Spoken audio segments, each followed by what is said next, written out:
देखो, अगर अभी भी तुम्हारे फिजिक्स में 40 मार्क्स 50 मार्क्स आ रहे हैं या फिर तुम्हारे टेस्ट में मार्क्स नहीं बढ़ रहे हैं, तो अभी भी हमारे पास एक सफिशिएंट टाइम है कि हम फिजिक्स में अपने मार्क्स को इंक्रीज कर सकते हैं। क्योंकि लास्ट के 1-2 महीने में हम चाह के भी अपने फिजिक्स को इम्प्रूव नहीं कर पाएंगे।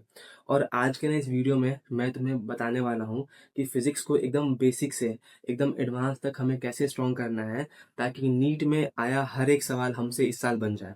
और साथ ही में अगर तुम्हारा सिलेबस बचा हुआ है तो उसको साथ में कैसे वक्त से पहले ख़त्म करना है, मैं आज इस वीडियो में तुम्हें हर वो चीज़ बताने वाला हूँ। और वीडियो के लास्ट में तुम्हारे लिए एक बहुत बड़ा सरप्राइज़ है, तो मेक श्योर तुम मेरी सारी बातों को फॉलो करना एंड वीडियो को एकदम एंड तक देखना।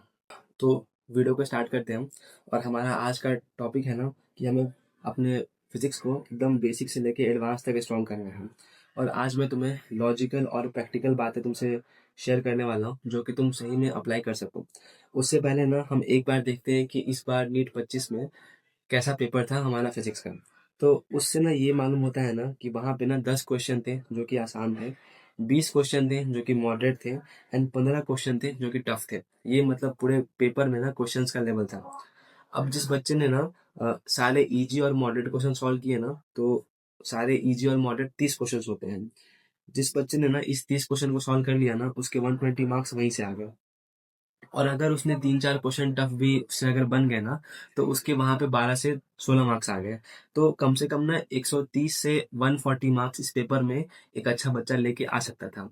और जिस बच्चे के इस बार 130 140 मार्क्स आए हैं ना, वो एक बहुत अच्छा स्कोर था इस बार के पेपर में। ठीक है। ये एक बात बस तुम जान लो, ठीक है। अब हम बात करते हैं ना कि 2021 से लेकर 25 तक, मतलब 5 सालों में ना कहाँ से कितने क्वेश्चंस आते हैं, लाइक सबसे इंपॉर्टेंट चैप्टर्स क्या हैं। तो ये ना उसका एक पूरा लिस्ट बना हुआ है यहाँ पे। तुम उसे एक बार देखना ताकि तुम्हें एक आइडिया हो कि हाँ कहाँ से क्वेश्चंस ज़्यादा पूछे जाते हैं। अब मैंने क्या किया ना कि इसी चीज़ को यूज़ करके ना मैंने चैप्टर्स को ना मैंने मतलब पूरे 11th 12th के चैप्टर्स को ना 2 पार्ट में डिवाइड किया है। एक है हमारे हाई वेटेज चैप्टर्स, ठीक है? पहले क्लास 12th के एंड फिर क्लास 11th के। एंड उसके बाद है हमारे लो वेटेज चैप्टर्स, पहले क्लास 12th के एंड फिर क्लास 11th के। तो देखो मैंने क्या क्या पुट किया है। तो यहाँ पे ना मैंने सारे क्लास 12th के जो भी हाई वेटेज चैप्टर्स हैं जहाँ से नीचे बहुत क्वेश्चंस आते हैं ना, मैंने सबको यहाँ पे लिख लिया सीक्वेंस में। साथ ही में क्लास 11th के जो भी इंपॉर्टेंट चैप्टर्स हैं ना, मैंने उनको भी यहाँ पे लिख लिया है। उसके बाद हमने जो हाई वेटेज के बाद जो लो वेटेज चैप्टर्स हैं, मैंने उनको भी sequence wise class 12th first and then class 11th यहाँ पे उनको अरेंज किया है। देखो हमें करना दोनों है, हम हाई वेटेज भी करने वाले हैं, हम लो वेटेज भी करने वाले हैं। लेकिन क्योंकि हमारे पास वक्त कम है ना, तो हम पहले हाई जो जहाँ से क्वेश्चंस आते हैं ज़्यादा, हम पहले उसे पढ़ने वाले हैं। तो वही हमने यहाँ पे लिखा है कि हमारा जो पढ़ने का होगा ना ऑर्डर, वो होगा पहले हाई वेटेज चैप्टर्स एंड उसके बाद होगा हमारा लो वेटेज चैप्टर्स। अब देखो हमारे स्टेप्स क्या होने वाले हैं। देखो मैं ना तुम्हें हर एक बात बताने वाला हूँ आज की वीडियो में, एकदम बेसिक से लेकर एडवांस तक। तो प्लीज़ तुम वीडियो को एंड तक देखना, तुम उसको बीच में स्किप मत करना। अगर तुम इसको स्किप करते हो तो इससे तुम्हें कोई बेनिफिट नहीं मिलने वाला है, तो प्लीज़ एंड तक देखना। तो अब देखो हमारे स्टेप्स क्या होने वाले हैं। तो पहला स्टेप होगा अपना सिलेबस। देखो अगर तुम्हारा सिलेबस खत्म हो गया है तो ये एक बहुत बड़ा प्लस पॉइंट है, ठीक है, इसका तुमको एडवांटेज मिलेगा। लेकिन अगर तुम्हारा सिलेबस अभी भी बचा हुआ है ना, तो उसको ना हम वन शॉट के थ्रू खत्म कर सकते हैं। अब तुम्हारे मन में ना एक फियर हुआ कि वन शॉट तो अच्छे नहीं होते हैं। देखो वन शॉट में क्या होता है ना कि वहाँ पे ना फैकल्टीज ना थ्योरी पूरा पढ़ाते हैं, बस वहाँ पे क्वेश्चंस कम प्रैक्टिस कराते हैं। तो तुम सोचो अगर हमने थ्योरी पढ़ ली अच्छे से और हम अगर बाहर से बहुत क्वेश्चंस लगा लेते हैं, तो फिर तो बात एक ही हो गया ना। तो वन शॉट देख के तुम उसका जो थ्योरी है, कंसेप्ट है, उसको एक बार तुम अच्छे से समझ लो एंड फिर क्वेश्चन प्रैक्टिस है उसको तुम स्ट्रॉन्ग कर लेना। तो ये हो गया अपना सिलेबस। अब हमारा अप्रोच क्या होने वाला है।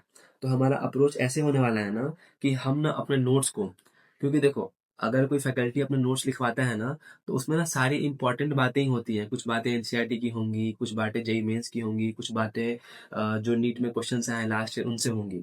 तो नोट्स को ना हमें अच्छे से पढ़ना है, नोट्स की थ्योरी को ना हमें एकदम अच्छे से पढ़ना है और उसके हर क्वेश्चन को खुद से बनाना है एंड सॉल्व करना है।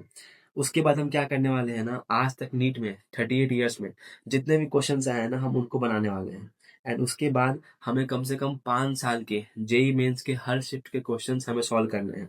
तो देखो ये अपना हो गया सीक्वेंस। पहले हमने नोट्स किया, फिर हमने नोट्स के थ्योरी की, क्वेश्चंस की, उसके बाद नीट के लास्ट ईयर के क्वेश्चंस किए, फिर हमने जेईई मेंस किया।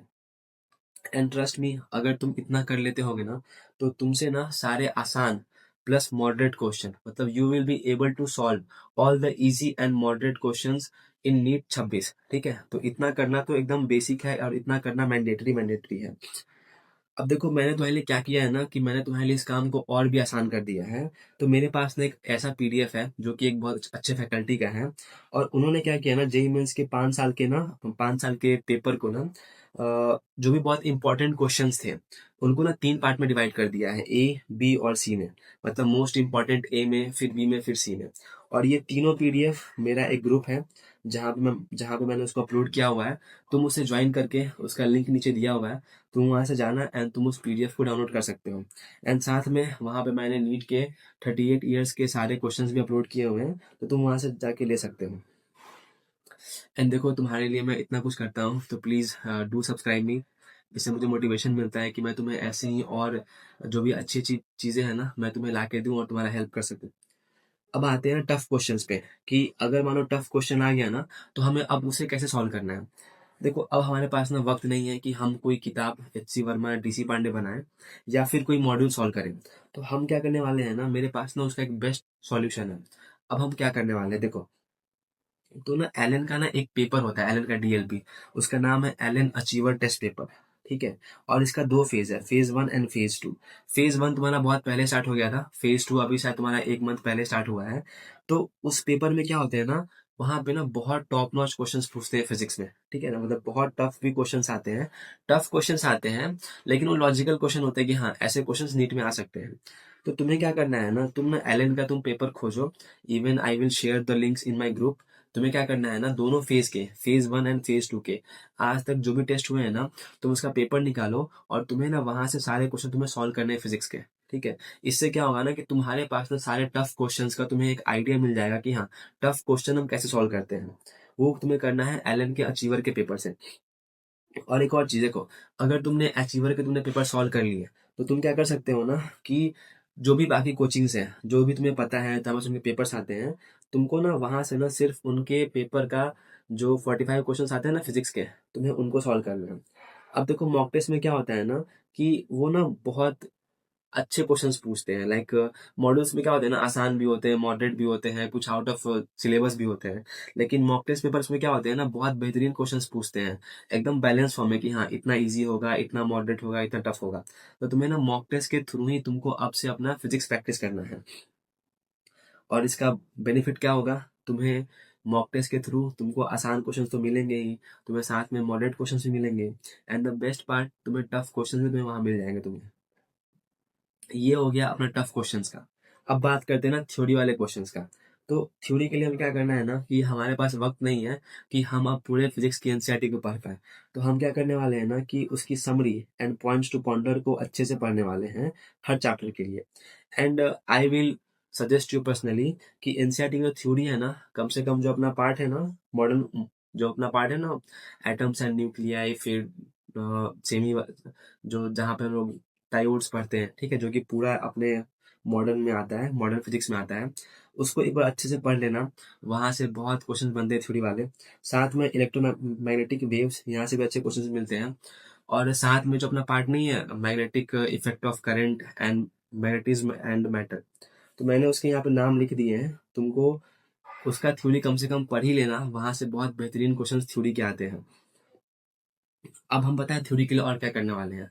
तो जो आकाश का होता नहीं है, एआईटीएस पेपर, वहां पे ना वो बहुत अच्छे क्वेश्चंस पूछते हैं थ्योरी के फिजिक्स में, एकदम एनसीईआरटी के डेप्थ से। तो अगर तुम आकाश के पेपर तुम लगा लोगे ना, इन फॉर फिजिक्स, तो तुम्हें ना अच्छे अच्छे तुम्हें क्वेश्चंस में मिल जाएंगे थ्योरी के वहां से। तो एलन के भी लगाओ, आकाश के भी लगाओ, एंड बाकी सब कोचिंग के ना क्वेश्चंस लगाओ उनके मॉक टेस्ट से फिजिक्स के, एंड देखो तुम्हारा फिजिक्स कितना इंप्रूव हो जाएगा। अब एक और चीज ना, एलन का ना एक मॉड्यूल आता है, उसका नाम है एक्स्ट्रा एज। वहां पे ना बहुत अच्छे स्टेटमेंट क्वेश्चन दिए होते हैं फिजिक्स में, तो वो भी तुम सॉल्व कर सकते हो। एंड मैंने उसको भी अपलोड किया हुआ है अपने ग्रुप पे, तो तुम वहां पे आना, तुम्हें वहां पे वो मिल जाएगा। अब देखो, हम फिजिक्स अब पढ़ने कैसे वाले हैं। तो हम ना दिन के 6 से 7 घंटे ना सिर्फ फिजिक्स पढ़ने वाले हैं। अब तुम बोलोगे कि इतना वक्त हम कैसे दें फिजिक्स को। तो अभी के वक्त में ना तुम्हें कम से कम दिन के 12 से 14 घंटे तुम्हें पढ़ने ही पड़ेंगे। ठीक है? और तुम्हें हाफ पार्ट ना फिजिक्स को देना पड़ेगा, और जो बचा हुआ 6 से 7 घंटा है ना, तो उसमें बायोलॉजी और केमिस्ट्री तुम पढ़ लेना उसमें।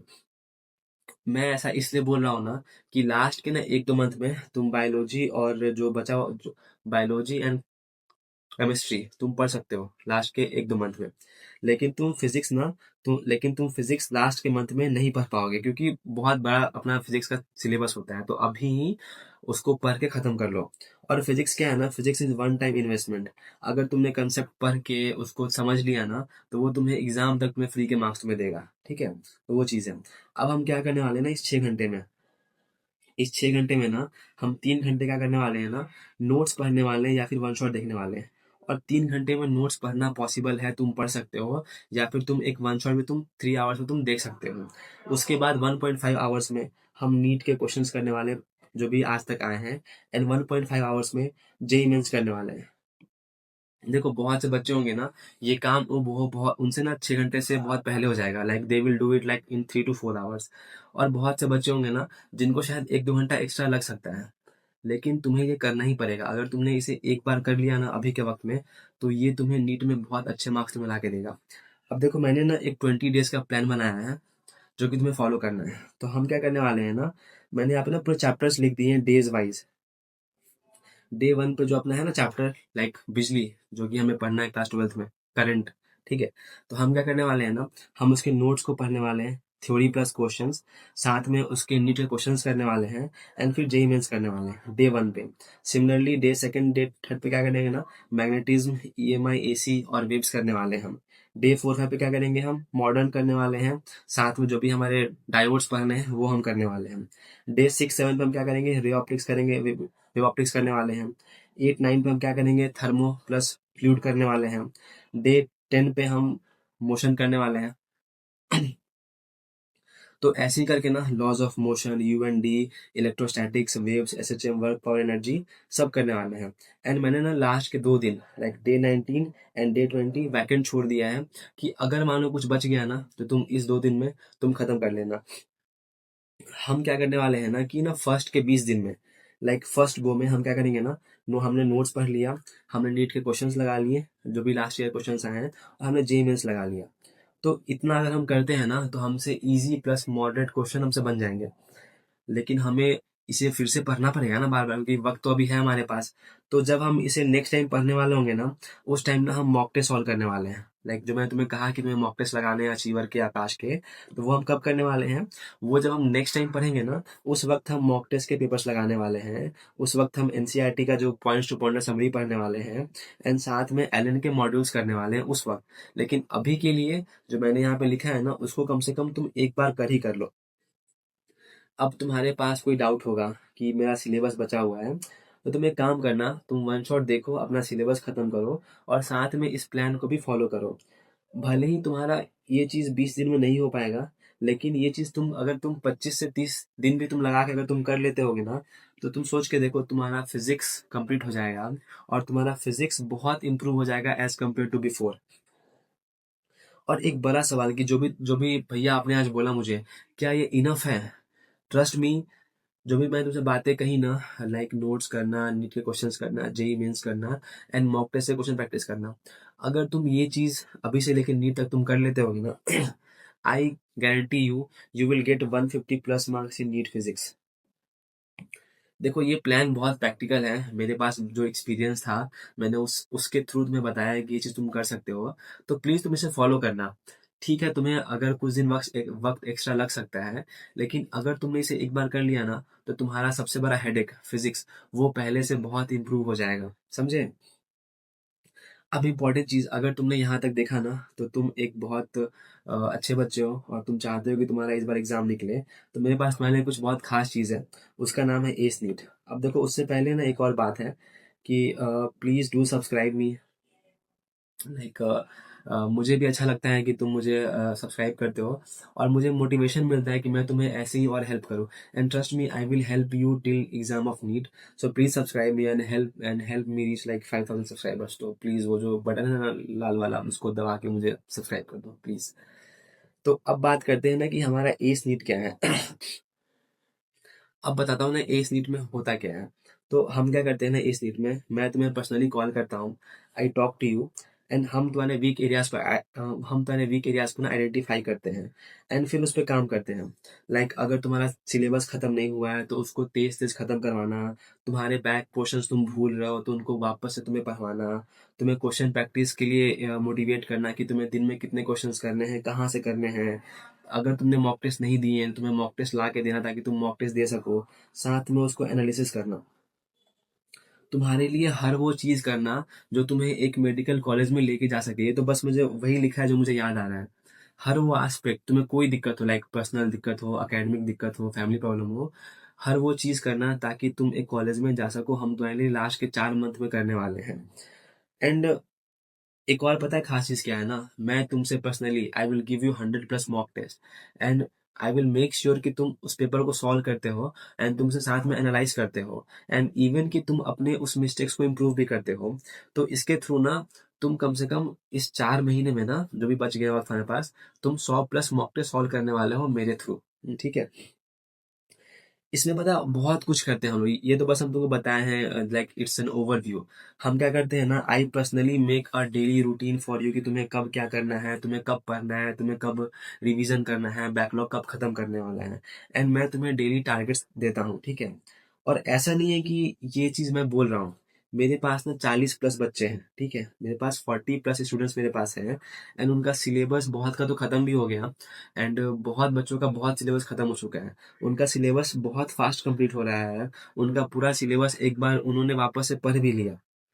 जो बच्चे आज तक मॉक टेस्ट नहीं दिए होंगे ना, वो आज मॉक टेस्ट दे रहे हैं एंड उनके बहुत बेहतरीन मार्क्स आ रहे हैं। और मेरे पास ना ये सारे प्रूफ भी है, मतलब तुम वीडियो को पॉज करना and you can watch them कि वो कैसे अपने पेपर को अच्छे से एनालाइज कर रहे हैं, वो मेरे टारगेट्स को कंप्लीट कर रहे हैं, वो क्वेश्चन प्रैक्टिस कर रहे हैं। I personally give them a daily schedule, वो अपने मॉक टेस्ट के पेपर सॉल्व कर रहे हैं and even I give them targets which they complete. तो हमारे पास 4 महीने हैं ना, और इस 4 महीने में तुम्हारा हार्ड वर्क और मेरा गाइडेंस मिला के ना हम एक टॉप रैंक लेके आ सकते हैं।